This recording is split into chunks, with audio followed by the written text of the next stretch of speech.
It's These Two Locas, the podcast. Yay! Look at us. It's official. It's official. You're here. Welcome to episode 1 of These Two Locas, the podcast. Yes, welcome. We are so happy to be here. Many of you have requested that we turn our short form content into longer form content. So now we got the podcast. Like y'all better watch. Yeah, watch, tune listen, in, comment, share. Yes, engage. Drop the questions. Exactly. So we're here with These Two Locas. I'm Mika Kenya. I am Jay Gill. Welcome to the podcast. It's episode 1. Yes. And, just to touch down on what this podcast is about to make sure that you are at the right place, at the right space, at the right time. Yes, and why we are here. So, friend, this has been a long time coming. We've been friends now for what? We're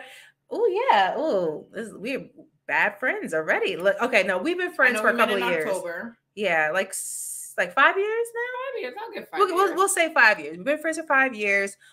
When we met, we definitely had an instant connection that we will revisit in a bit. But I think this podcast has really come about because of our friendship developing. It started with just having conversations on Instagram and YouTube, wherever we could share it. And we really gotten to know each other. We formed deeper bonds. And now it's just about sharing that on a wider platform, Yes. friendship, celebrate, we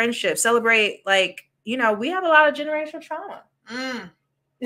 So, part of our friendship, our connection, we connect so culturally, being both, not here, not, I always say not here, not there.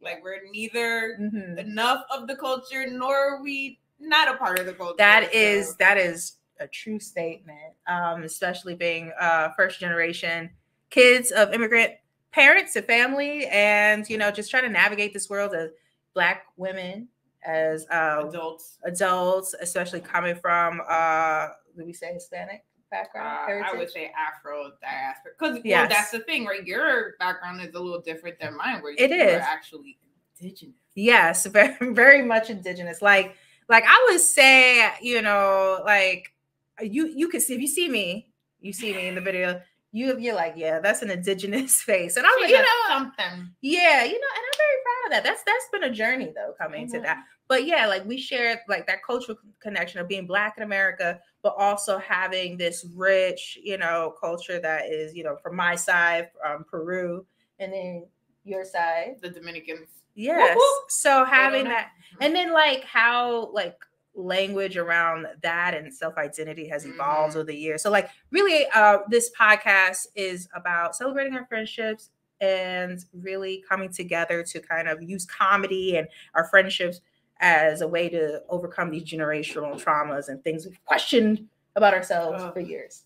And to get that sponsorship. Yeah. So yeah, that I would say like generally that's what we are. What we are. But from your own words, Miss J. Gill, why are we here? What is this podcast? This podcast is for everybody that I feel feels different and alone and has questions about their friendship, because I don't feel that we give space for what you can do and the dynamics of a friendship and the growth of long-term friendship. It's hard nowadays to find long-term meaningful friendships. And adult friendships are very weird because you're put in society as kids, so you're always in a space where you kind of have to be friends. You're friends at work, you're friends at school, you're friends in college. Yeah. But when it comes to like meeting people outside of those dynamics and your interests, it could be really hard. And I think Mika has been someone who has, for me, championed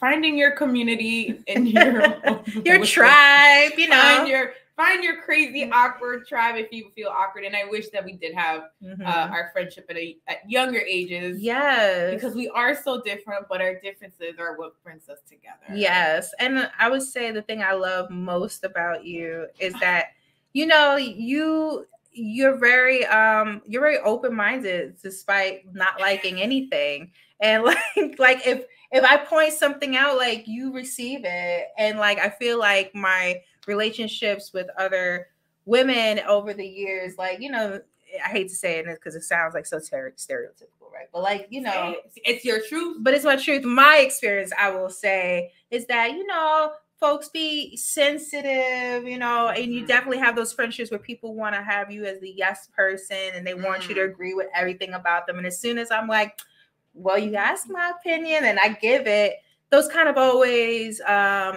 pained those relationships a bit. So I love that we have this dynamic where we can say what we feeling, get it off, get that shit off our chest. And, you know, it's been beautiful because it's like, yeah, or like, we're like, okay, that it is what it is. I'm gonna take some time to think about it. Yeah. And I think that's also part of like breaking those generational curses. Because I feel like I grew up where women in my life is like, don't trust other women. Oh, don't leave your man around your friends. And you're like, you get this negative feeling about women and relationships.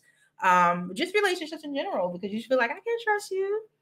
But I never really thought like that either. Like you couldn't trust women, or like if I couldn't trust you, I just wouldn't be that close with you. Like I wouldn't even like you like, but I never really, I mean, don't get me wrong. I've had friends that when I was young and we're all trying to figure ourselves out, that was definitely flirting with my boyfriends and stuff. We'll talk about that episode. We'll get it. Yes. But I don't know. I just never, you know, I never used those experiences as a way to be like, oh, a blanket for all women. Like, oh, that's why I'm not friends with a lot of girls because I can't trust them. And I've come across people who talk like that. Have you? Oh, yeah.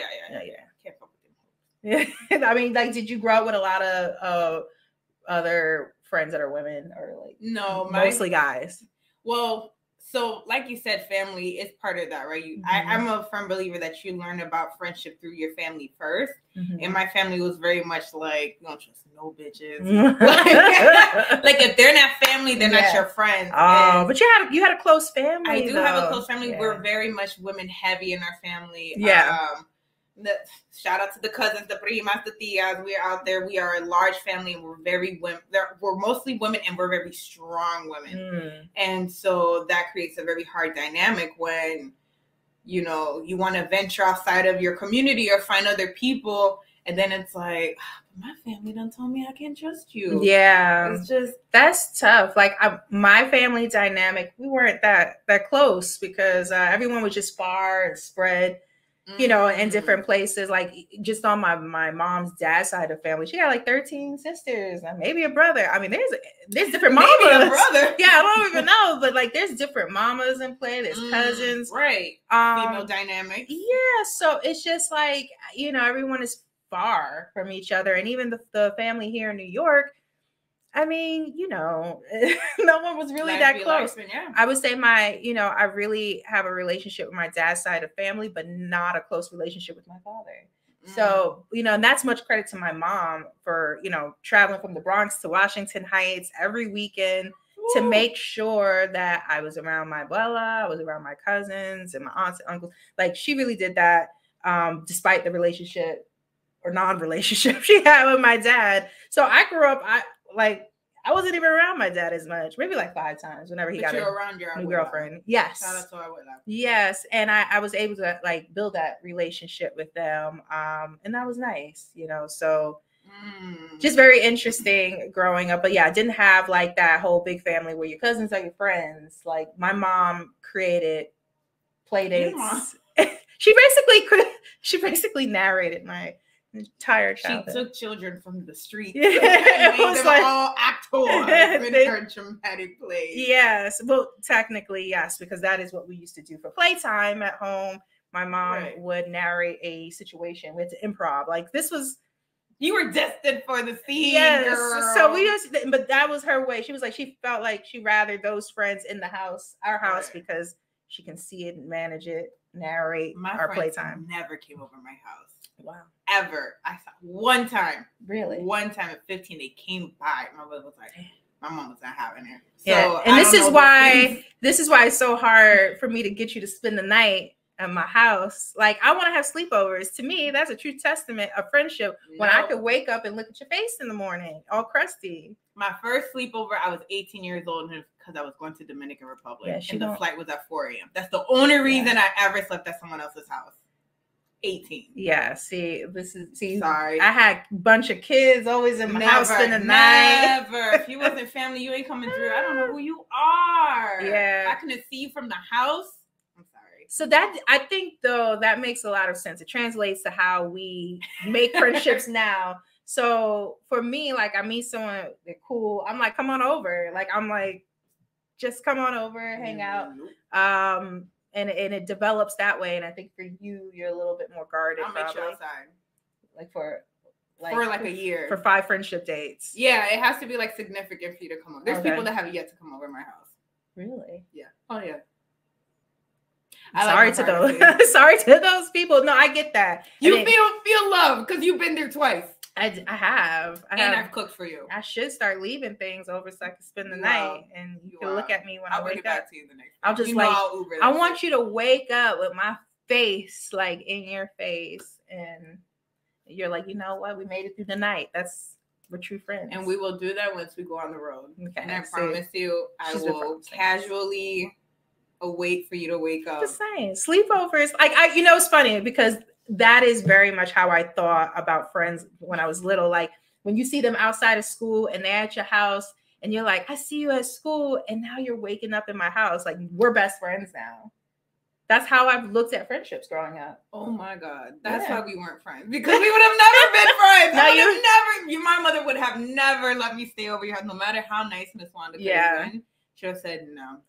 Dang. Well, deadass. You might have been in front of my porch. Now I do understand there's a lot of moms on TikToks that I see doing this trend where they talk about things they don't let their children do that other people let their kids do, and one of them have been sleepovers. So a lot of moms I see on TikTok talking about like, nah, my kid is not going to do sleepovers. And granted, with the way people are now, things are, I get it. I think I just remember a lot of people over at my house. So a lot of people trusted my family and my mom. She's a trusting woman. Yeah. So I was able to have friends spend the night a lot. And I think people back then, especially in the Bronx, they was like, you want to take my shop? Shoving their kid in. 4 of them? We got 4 in the house. We want 4. With their book bags and stuff. It wasn't so easy the other way around, but I definitely remember a lot of people at my house. Well, bless Miss Wanda for being such an open parent. And maybe we need a couple of more Miss Wandas out there. I don't know about that, but I think Miss Wanda is Wanda enough for everybody else in the world. But I mean, I think the goal of this podcast is to share that friendship, to talk about those different elements of friendship, our journey as friends, as adults, our friendship with ourselves, our community, how it helps matters. Yeah, and how it helps us just navigate this crazy world. And I think the name These Two Locas is very reflective of us because, we like to do things out of the box. Yes, we've definitely been called crazy quite a few times. Yeah. In the faces by several people. Yeah, and I think the crazy comes from, because we just don't care. Like, we just do things that make us feel good, make us laugh. And luxury. Yeah, and like, regardless of who likes it or not. But I often think, I don't think what I do, like whether it's comedy, the conversations I talk about, how I dress, I don't think it's crazy because I'm like, I'm just being me. But I realize a lot of folks have issues with going outside their comfort zone. So I would say the locus part of These Two Locas is definitely, it really symbolizes how we like to go out of the box with our discussions, our comedy. Everything. Yeah, everything. So we're here for it. We're here for the community of chaos. Those that are trying to find comfort in their exploration. Yes. And we're here for, as I like to say to my friends, for the journey. Yes, we're here for the journey. Rewinding a bit. Ooh. Rewinding a bit. How we met. It's magical. It is magical. I love to tell the story. We were at a mutual friends party. In the Bronx, where all the best things happen, of course. And then, that mutual friend was like, it does. Come on, the Bronx is magical. So it is okay. That's another conversation. A mutual friend was like, oh yeah, like y'all are both Afro-Latinas. And we were like, you, me? We didn't even say words. We looked. Yeah. And we just screamed. Like, ah! and I think that very tribal yell at each other's face really said a lot without saying a lot. It was like, it scared the shit out of everybody. Yeah, our partners were highly confused and looking at each other like, okay, you know like, her? No, like I just met this girl like right now. But it just I think it just meant like, like damn, like what I've been through. I see you. Yeah, you get it. You're crazy. Yeah, and like I can have a whole conversation with you and I don't have to explain myself. Like you get it. And I think we were just excited to find that other person who could share that. Crazy. I was like, always try to get me. Yeah. Always try to. I didn't feel right, and I was like, it needs to turn this way.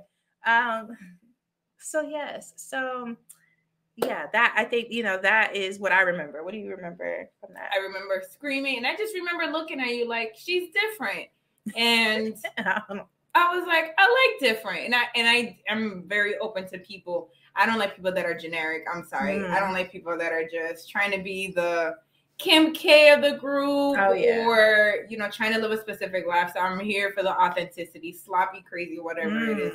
And I just felt like I knew who you were, though I didn't know who you were at that moment. You looked at me, we just literally just locked eyes and we screamed. And I didn't plan on screaming. Yeah, I don't know. We just energetic force that said we finally have met. Yeah. And that was great. And then you ghosted me for a while. Nah, see, she always says I ghosted her. I was going through the truth of the matter. Me and my husband now, we were going through a transitional period where we were sleeping on my mom's floor for a year, saving up money for a better home. And when you're sleeping on the floor as an adult in your 30s, you're just like, you come home from work, go on that bus from New York to New Jersey for 2 hours. You get home and you're just like, what is life? What is this? I remember often I would look over to my husband and whisper at night, build a home. Like just get out there and chop some trees.